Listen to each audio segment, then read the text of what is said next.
Oke, assalamualaikum warahmatullahi wabarakatuh. Jumpa lagi di channel YouTube Mekanik Alat Berat Abal-abal ya.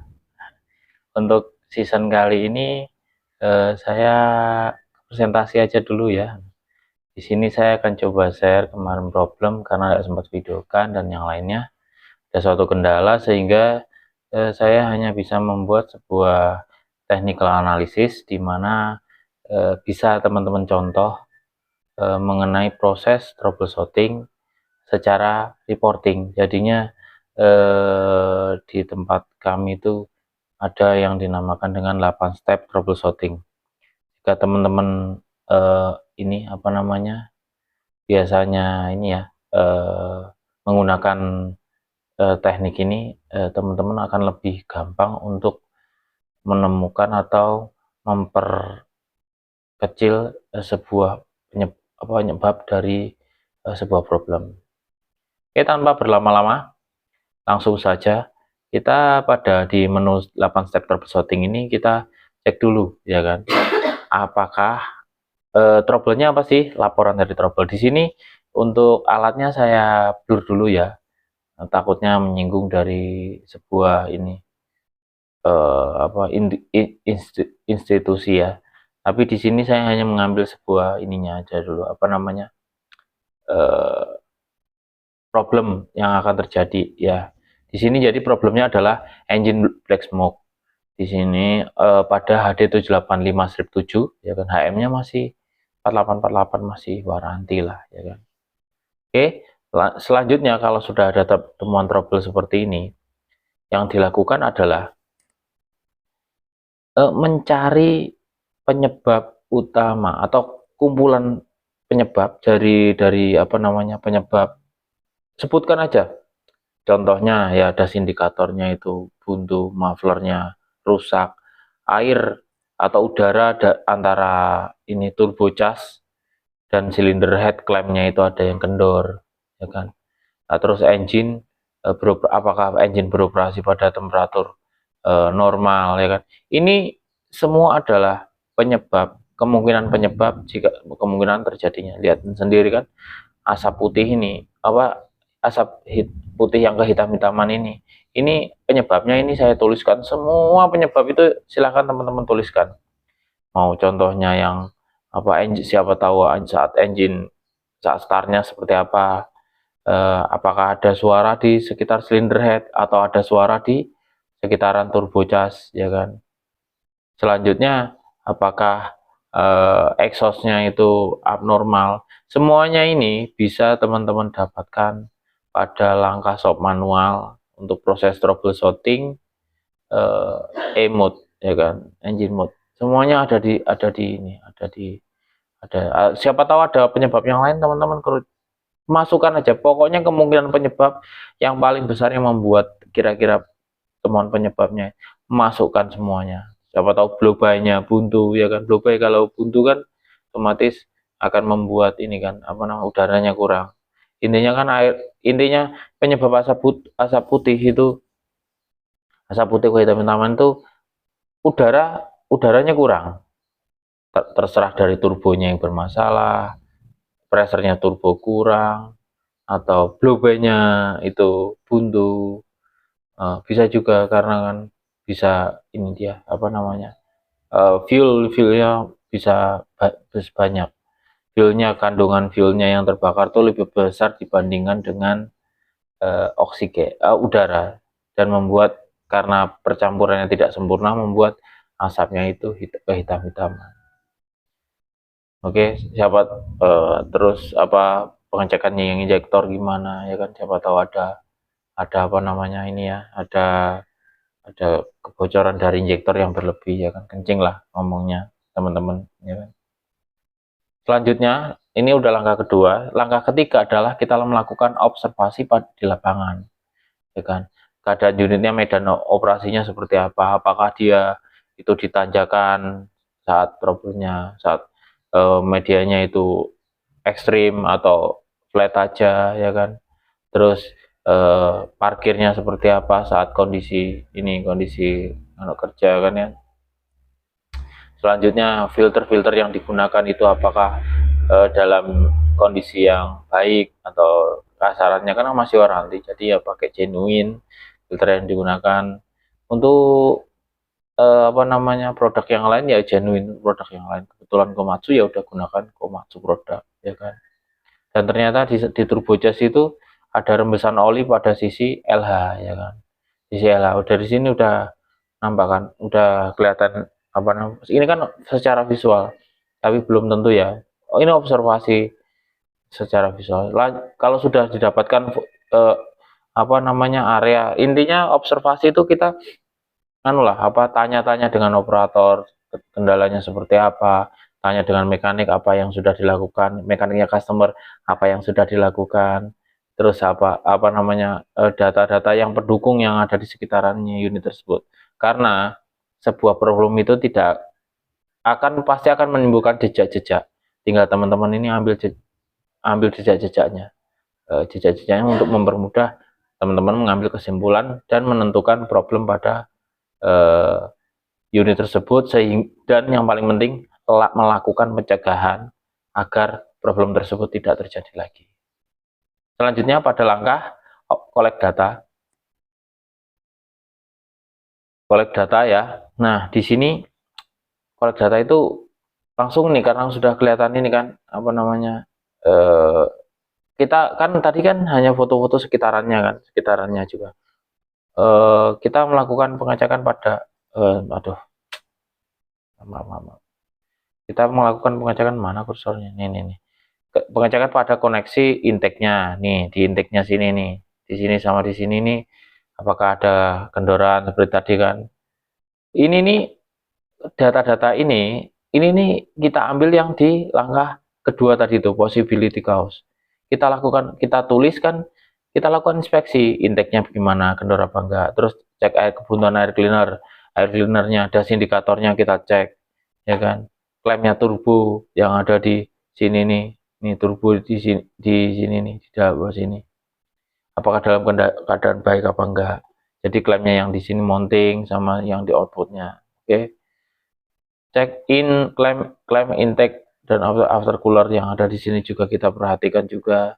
Kita cek oil engine pressure, terus selanjutnya cek EQP care. Nah, EQP care itu problemnya seperti apa. Di sini kan ada apa namanya, Comtrack. Jadinya udah langsung aja kita download, terus kita lihat, oh temperaturnya maksimum tuh ini, ya kan. Temperatur maksimum dia tuh langsung putus, jedit gitu, langsung tinggi.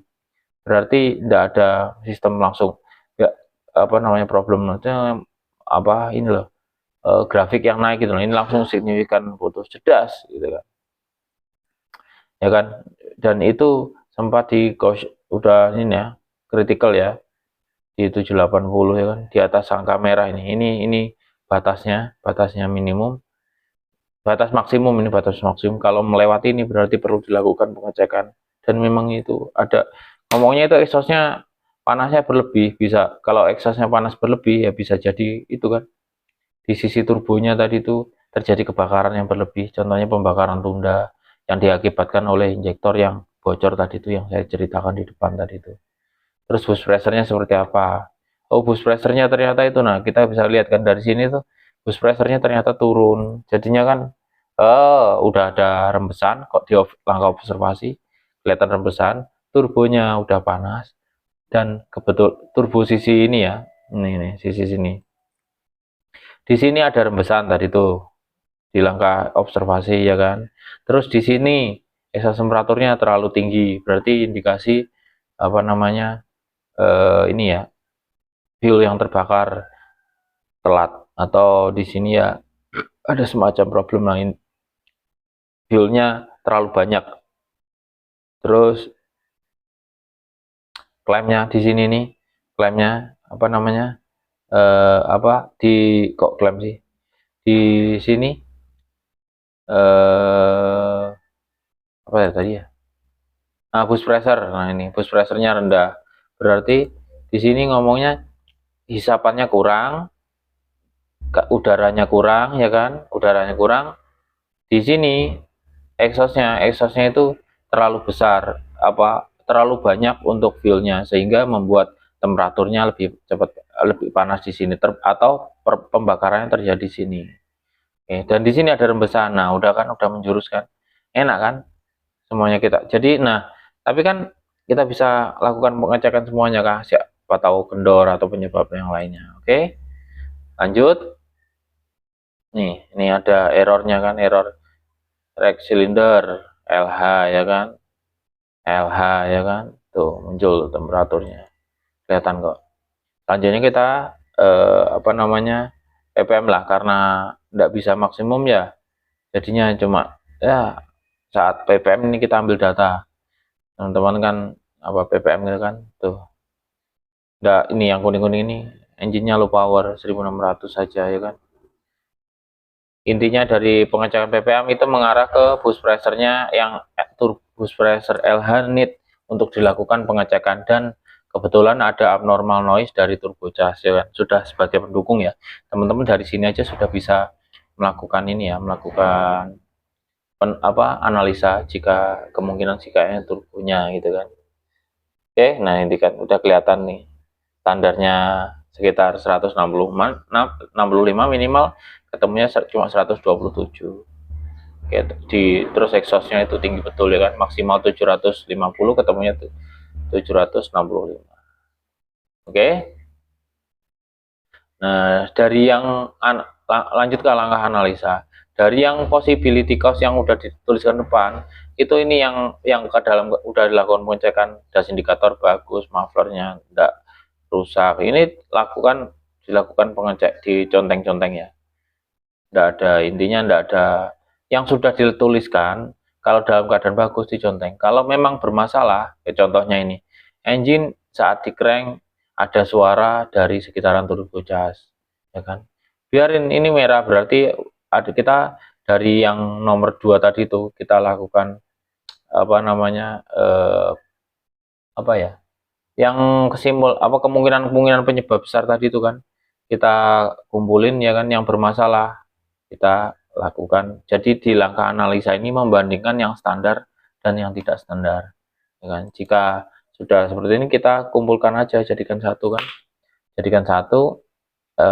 Dari kemungkinan 3 ini udah kan, teman-teman sudah bisa membaca kan kalau kemungkinan turbonya yang bermasalah, karena sudah ditemukan ada oli bocor, ya udah dibongkar kan. Nah ya kan, udah langsung dilakukan penggantian tuh kan. Betulan kan sisi turbonya ini solar semua ini, karena terjadi pembakaran tunda atau kebanyakan fuel yang terbakar ya kan, solar campur oli. Nah penyebabnya ini nih. Nah kan sudah langkah analisa, kemungkinan yang paling kecil kita jadikan satu, terus kita ambil kesimpulan. Langkah ketujuh dari 8 step troubleshooting engine black smoke itu karena disebabkan oli engine yang terbakar pada exhaust manifold beserta solarnya ya kan. Ini apa namanya? Kenapa? Karena turbocharge bocor ya kan, yang LH. Kenapa kok bocor? Karena sealnya itu mengalami kerusakan. Nah, kok bisa hasil mengalami kerusakan? Karena umurnya itu masih 4.000 ya, 4.000, enggak sampai, belum sampai. Harusnya kan minimum 6.000 itu. Ranti 6.000 HM. Ini 4848, 4.848 sudah mengalami kerusakan. Berarti bisa dikatakan apa? Komponennya ini yang jelek. Kenapa yang rusak, yang lemah? Karena memang bisa jadi dari cacat factory atau memang dari komponennya sendiri itu lama kan, komponen lama, unitnya jarang, maksudnya gini, karet kalau sudah kena panas sekali, habis itu dibiarin ya kan, habis itu running lagi, panas lagi, itu lebih lebih cepat crack dibandingkan dengan yang dapat temperatur kerja terus itu. Biasanya karet kayak tipenya seperti itu, dia gampang mudah tetas gitu. Nah, dan ini penyebabnya ya udah karena ini apa namanya, HM-nya masih 4.800-an, dan terjadi apa namanya, kerusakan. Berarti bisa kita simpulkan tuh secara keseluruhan Penyebab dari engine black smooth karena terjadi ada problem atau material yang kurang baik, kurang bagus. Oke. Actionnya mungkin ya ini ya, apa namanya, kita lakukan cleaning housing dan manifold. Ingat ya, yang ini sebagai critical. Bersihkan kotak turbulensi yang ada di atas itu. Karena apa?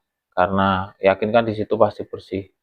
Yang housingnya air cleaner. Karena kalau di situ ada material, percuma aja teman-teman ganti yang LH. Yang RH pasti akan ngikut itu. Jadi kalau sirip-siripnya udah pecah, pastikan tidak cuma membersihkan after coolernya doang ya. Ini kan kebetulan segera kedetek nih ya kan, jadinya belum sampai merusak atau menimbulkan material yang apa ini loh, siripnya si blower ini, impeller ini biasanya kalau udah rusak itu malah masuk ke dalam after cooler, dan yang biasanya teman-teman cek itu biasanya after cooler doang. Tapi kalau ini karena putarannya tinggi, dia tuh bisa sampai naik loh, sampai naik ke kotak turbulensi, dan teman-teman itu perlu melakukan inspeksi di situ. Karena kalau teman-teman, saya pernah experience kan, saat saya melakukan penggantian pada turbo charge kan, tidak saya bersihkan yang kotak turbulensi, ternyata malah redu. Karena apa? Karena ternyata materialnya itu terhisap kembali dan merusak sirip-sirip dari si turbo charge itu. Sehingga penting sekali untuk teman-teman ketahui dan sama-sama kita belajar kan, kalau terjadi kerusakan pada sisi yang ini nih, yang sisi ini ya, ini teman-teman jangan, tidak hanya perlu menurunkan si after cooler untuk dilakukan pembersihan, tapi perlu melakukan pembersihan pada kotak turbulensi atau di air cleaner housingnya ya, dan air cleaner manifold lah setelah air cleaner housing dia ya. Di situ yang perlu teman-teman cek. Selanjutnya kita melakukan penggantian pada turbo charge yang LH ya.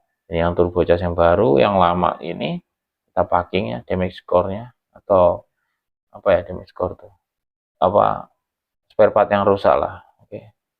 Mungkin demikian sih itu tentang 8 step troubleshooting. Semoga teman-teman membantu. Jika ini template-nya untuk ini, untuk apa namanya, untuk melakukan troubleshooting, teman-teman bisa ini ya, bisa langsung komen di kolom komentar, nanti saya share lewat Google Drive ya. Mungkin demikian sih tentang penjelasan 8 step troubleshooting dengan turbo charge apa ini, engine black smoke ya. Demikian penyampaian dari saya tutup. Assalamualaikum warahmatullahi wabarakatuh. Salam alat berat.